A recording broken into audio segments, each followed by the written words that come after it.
Been quite a good gig. Yeah. Hey, where are you from? Do the barge! Yeah, I've got a confession to make. I've been seeing other audiences. That's one of my first jokes. Still good. It's the best joke you've written. Went to a friend's party and got quite drunk. I got so drunk that I actually accidentally drunk my mate's lava lamp. You know, all the way down, and then I felt really sick and I threw up and went...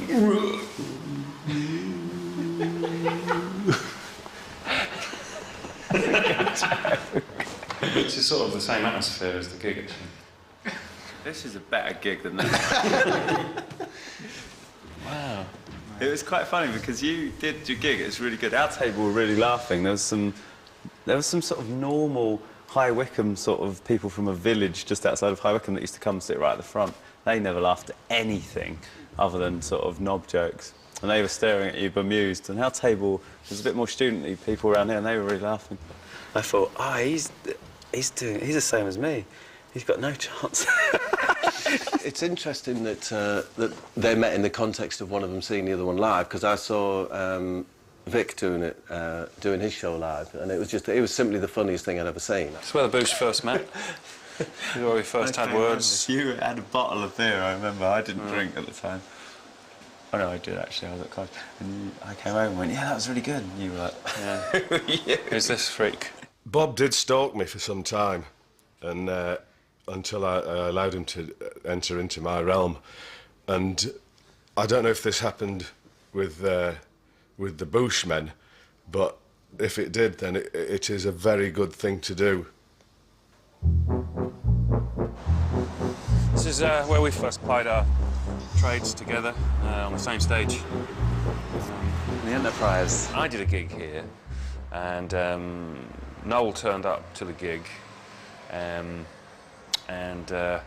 yeah, someone dropped out on the bill, and so I knew at that point that Noel did stand-up, but didn't know what he did, but he told me that he was pretty good.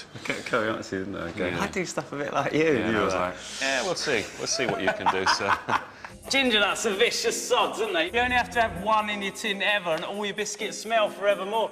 They're like the ginger army in the tin, going, okay, men over in the corner, two jammy dodgers, not for pinky wafer, acting like they own the place. Get over there and make them smell like one of us. Yeah, I think I might have been headlining. Yeah, you were headlining, weren't Yeah, I was headlining. And, you? You were headlining, yeah. You were that far advanced at that point. Pretty advanced as a stand-up, pretty evolved.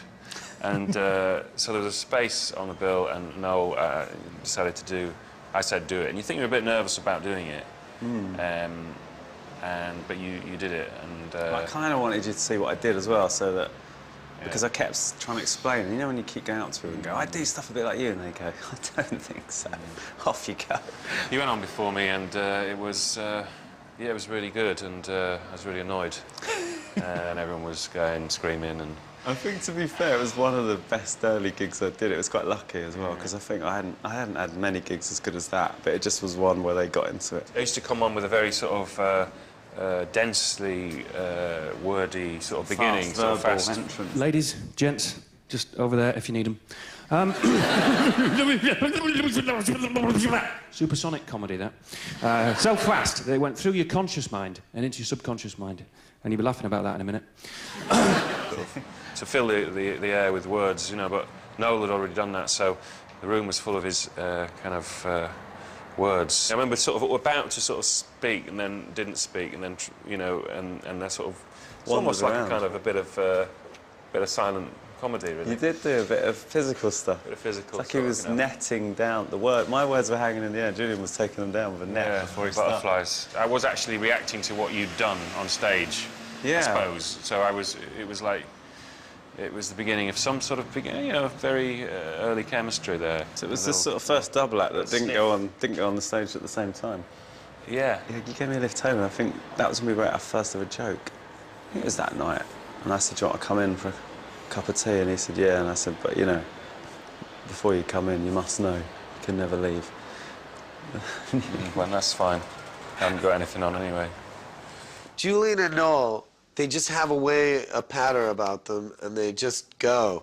They just start talking about something and it just goes. It just goes. It's like jazz, really. They spent a lot of time trying to think about were they the sort of Miles Davis and John Coltrane of comedy, right?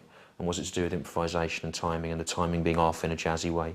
But really, instead of thinking about Miles Davis and John Coltrane, they needed to think a lot more in terms of Flanagan and Allen, or Morecambe and Wise. The Boosh is a very satisfying and satisfactory double act. They're yin and yang, and you know they're the two ends of a battery. They're the Arctic and the Antarctic. They're a perfect duo. It's you know, it's almost Terry and June. We both had a very similar sort of vision of what we wanted to do, I think, and we had very different personalities, which was good, didn't we? You gel into one, you know, thing, one entity, and you start to get the same sort of things as well as the thoughts. You start to get stigmatas and welts on the back of your neck that appear at the same time.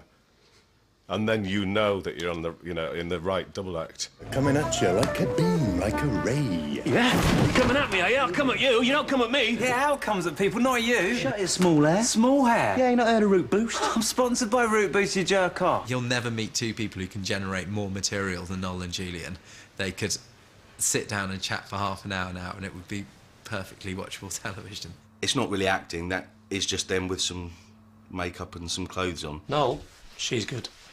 That's the little transsexual one, yeah? I think she's fantastic. On the confuser. Is it a man? Is it a woman? Oh, I'm not sure if a man. Noel was supporting me, must be over 10 years ago. I was probably in my mid-30s and I had a catalogue of support acts. I thought, oh, I'll take the little rock star. I like them when they don't take up much room in a van as well. The thing is about Noel is he gives everyone everything, and he's genuinely a very lovely, happy, talkative chap who isn't gonna be nasty to anyone he ever meets. So people love that, you know. Julian, on the other hand, is a mental nightmare. Life is pain. Suicide is freedom. Coming up next on BBC4, a 7-hour documentary about Danish avant-garde cinema. Oh, yes. Howard Moon, I just love everything about him, really. And I just love his delivery and the way he has no eyes, because I don't particularly have any eyes either. Open your eyes. They are open. I know they're small, but come on. They're more of a cockerel's eyes embedded in a man's face. So the best kind of comedy. They look at what's dysfunctional about themselves and exploit it. And and then it's truthful. People recognise it's truthful.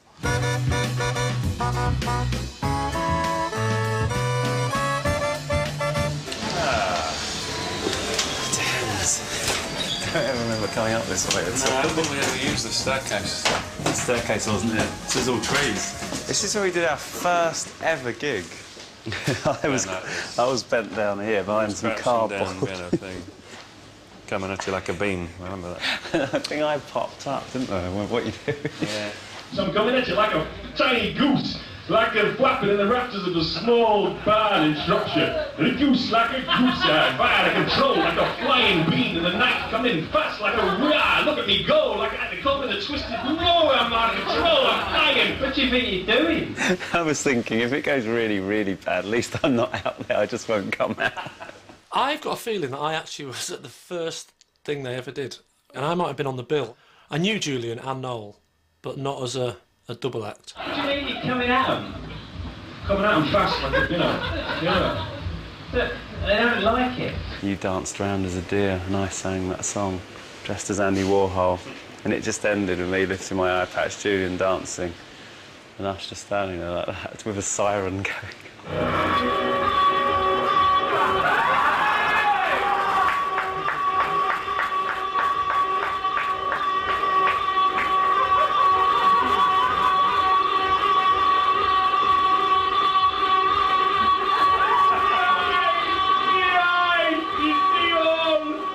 And this is the reaction.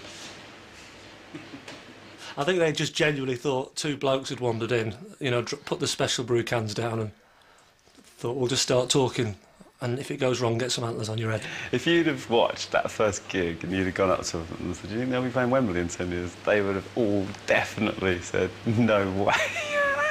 It takes someone with a real sort of vision and also tenacity, because everyone's going, you don't need the polar bear suit and, you know, why the potted plants and, you know, just pare it down, keep it clean, you know. But I think they were very determined. to mess about with it, and it needed messing about.